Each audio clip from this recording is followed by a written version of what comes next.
La grande conférence mondiale approche à grands pas.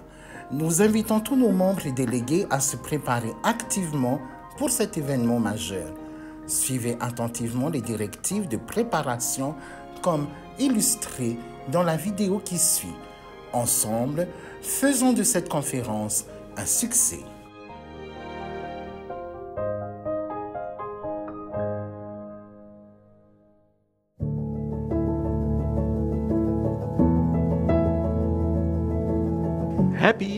Joyeuse Pâques! La saison de Pâques est une période de 50 jours qui commence le dimanche de Pâques et se termine le dimanche de Pentecôte.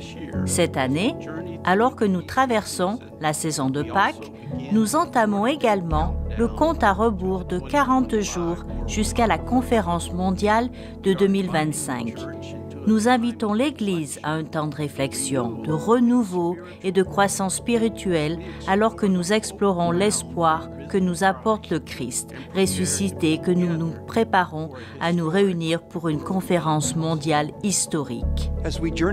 Alors que nous cheminons ensemble tout au long de la saison de Pâques et vers la conférence mondiale de 2025, nous invitons l'Église à examiner de manière intentionnelle le chemin de foi que nous avons parcouru.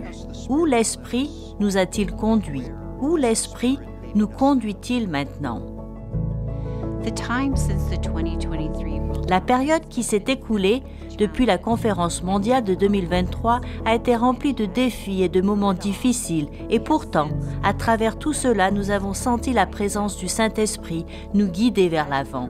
Alors que nous nous préparons à nous réunir à la conférence mondiale de 2025, nous vous invitons à vous engager dans une version de la prière de l'examen, adaptée au cours des 40 prochains jours.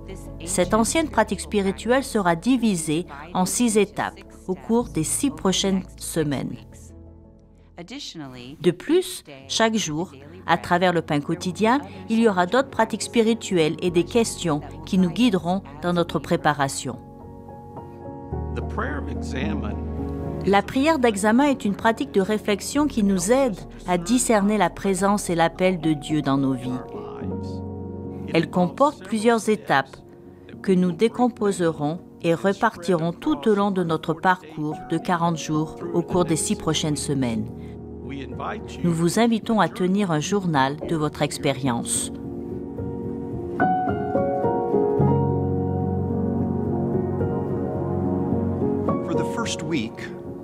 Pour la première semaine, nous nous concentrons sur la gratitude. Tout au long de la semaine, prenez le temps de réfléchir aux bénédictions que vous avez reçues dans votre vie. De quoi êtes-vous reconnaissant? Où avez-vous vu les bénédictions du Christ vivant?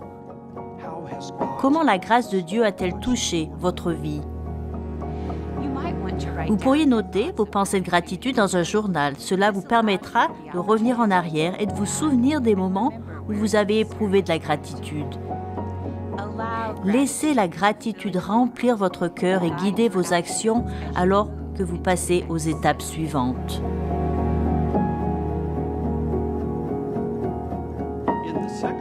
Au cours de la deuxième semaine, nous passons en revue nos expériences quotidiennes et cherchons à comprendre comment Dieu agit dans et à travers notre vie. Prenez le temps tout au long de la semaine de réfléchir à votre vie. Comment avez-vous senti la présence de Dieu? Où avez-vous vu l'Esprit à l'œuvre? Demandez à Dieu d'ouvrir votre cœur et votre esprit à la façon dont il est présent dans votre vie quotidienne.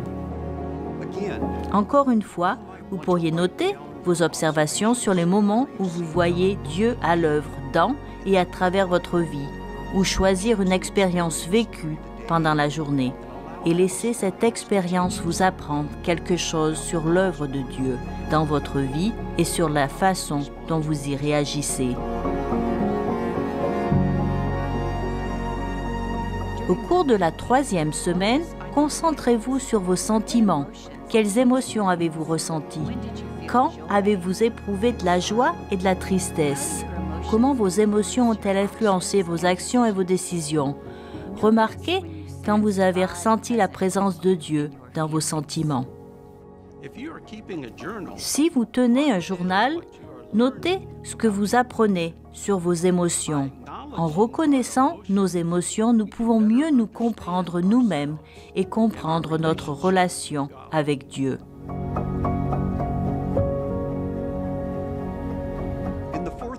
Au cours de la 4e semaine, nous recherchons le pardon.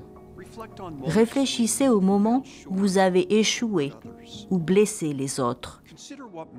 Réfléchissez à ce qui vous éloigne de Dieu et à ce qui vous rapproche de Dieu. Demandez à Dieu de vous pardonner et de vous donner la force de vous pardonner et de pardonner aux autres. En réponse à l'appel de l'Esprit, à la réconciliation, notez les situations dans lesquelles vous recherchez le pardon et celles dans lesquelles vous devez pardonner, afin de pouvoir prier et réfléchir davantage. Cette étape nous aide à nous réconcilier, à guérir et à développer notre compassion et notre humilité.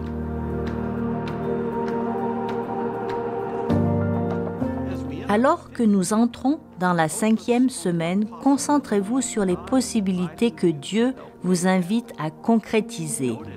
Remarquez les besoins ou les injustices autour de vous. Imaginez comment vous pourriez réagir pour que le monde soit plus en phase avec la vision de Dieu du Shalom.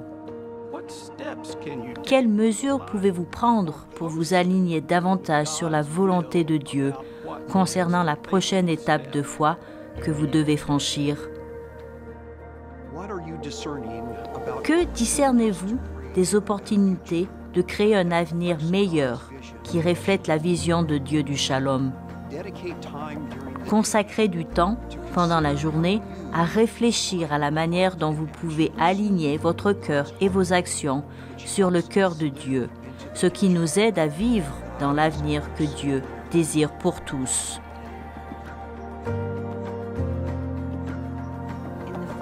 Au cours de la dernière semaine qui précède la conférence mondiale, engagez-vous dans la contemplation. Passez du temps dans la prière silencieuse, à l'écoute de la voix de Dieu. Quels conseils le Saint-Esprit vous offre-t-il? Réfléchissez aux questions qui seront examinées par les délégués de la conférence mondiale de 2025. Priez pour être libéré de votre agenda personnel afin que l'Esprit puisse vous conduire à découvrir la volonté de Dieu sur les questions à examiner. Quelles réponses ressentez-vous comme étant les plus fidèles à la volonté de Dieu? Vous pourriez noter ce que vous discernez afin de pouvoir réfléchir à vos idées au fil du temps et continuer à affiner ce que vous ressentez. Que ce temps approfondisse votre connexion avec Dieu et vous prépare à la conférence mondiale de 2025 et au voyage à venir.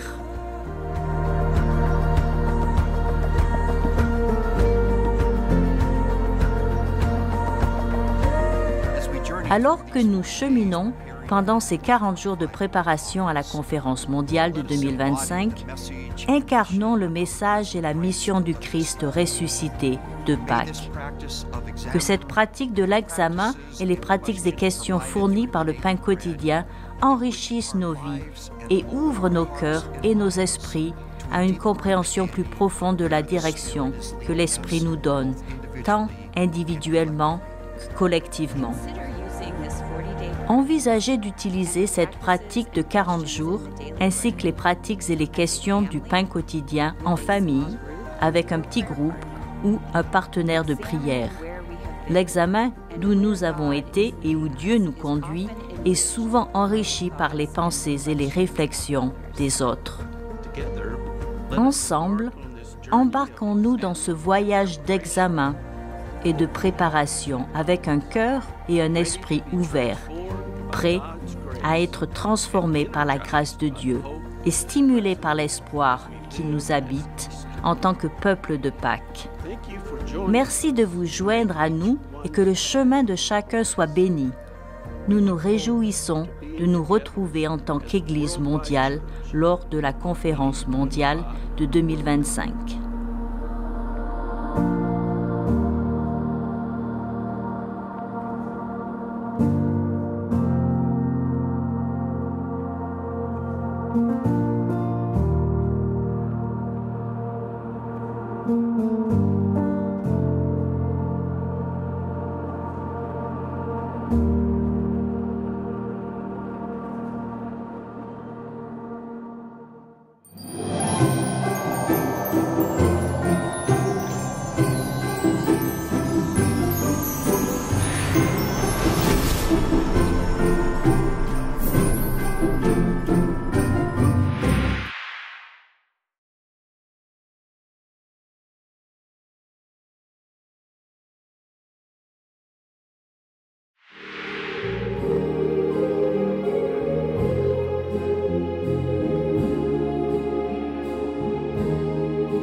Notre message du jour sera offert par notre sœur Lily et Benoît.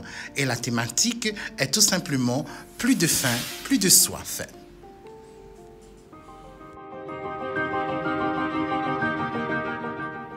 En ce 4e dimanche après Pâques, nous sommes invités à élargir notre regard au-delà du tombeau vide. La résurrection n'est pas seulement un événement passé que nous commémorons.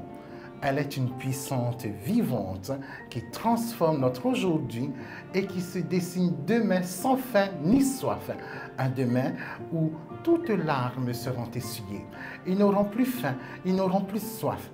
Dieu essuiera toutes larmes de leurs yeux. Bienvenue dans l'exploration de l'Écriture.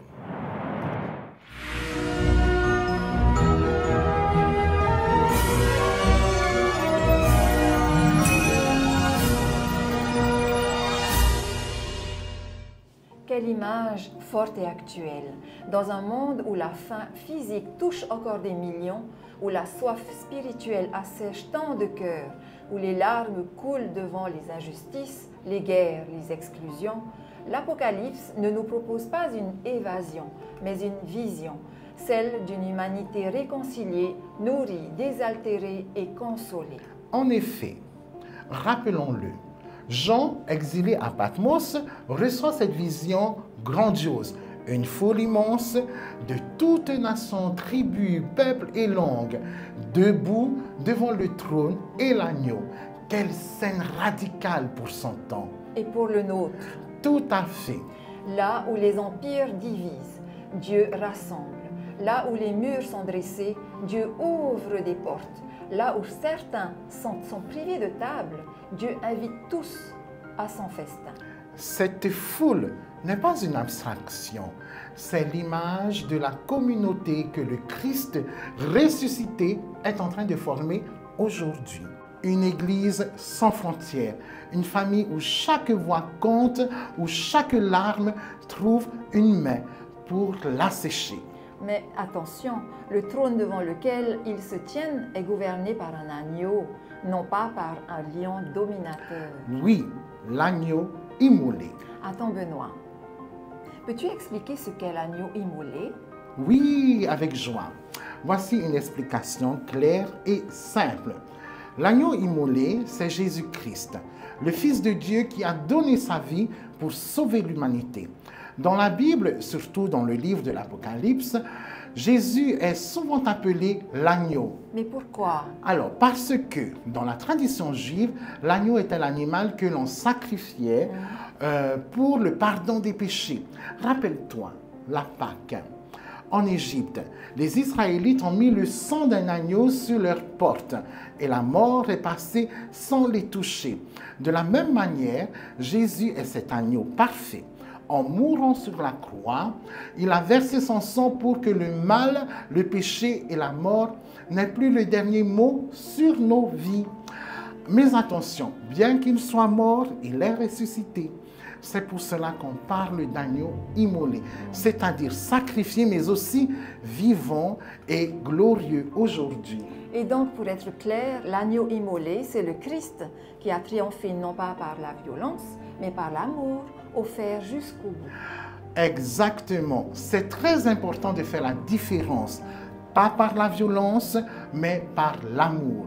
Jean nous dit que notre modèle est cet agneau qui nous offre un don, celui de son amour. C'est un pouvoir qui ne s'impose pas, mais qui se donne, une puissance qui ne détruit pas, mais qui restaure. Et c'est cela qui change tout pour nous aujourd'hui. Parce que le ressuscité est l'agneau, nos communautés sont appelées à refléter cette logique inversée qui transforme. Oui, par exemple, là où il y a la faim physique ou spirituelle, l'Église devient une table qui nourrit. Là où il y a soif d'amour, de justice, de dignité, nous devenons les porteurs d'une eau vive qui ne tarit pas. Là où des larmes sont versées, nos mains deviennent celles de Dieu qui console. Cette vision n'est pas réservée au ciel lointain. Elle commence ici, maintenant, à travers nos cultes qui brisent les barrières sociales, nos ministères qui réparent les injustices, nos actions concrètes qui proclament plus de faim, plus de soif. Regardons autour de nous. Chaque geste de compassion, chaque acte de justice, chaque parole qui restaure une dignité sont des semences de cette promesse. Quand une église ouvre ses portes à ceux que la société rejette, l'agneau est à l'œuvre. Quand des croyants de toutes langues, classes et cultures se lèvent ensemble pour chanter l'espérance, le ciel touche la terre. Et quand l'amour qui souffre mène à la vie nouvelle d'une réconciliation réelle, Pâques continue. Frères et sœurs, en ce temps pascal, entendons cet appel, soyons cette communauté qui incarne déjà le plus jamais promis. Plus jamais la faim, parce que nous partageons. Plus jamais la soif, parce que nous désaltérons. Plus jamais les larmes seules, parce que nous consolons. C'est ainsi que le monde verra la puissance de la résurrection, non par des discours, mais dans la vie transformée d'une Église qui vit à la manière de l'agneau, humble, donnée, mais irrésistiblement victorieuse. Alors aujourd'hui, levons-nous avec cette grande foule, prenons place à cette table où il y a assez pour tous et devenons ensemble les signes vivants que le royaume est déjà là, en marche, et qu'un monde sans faim, sans soif, sans larmes commence avec nous. Amen.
Je sais que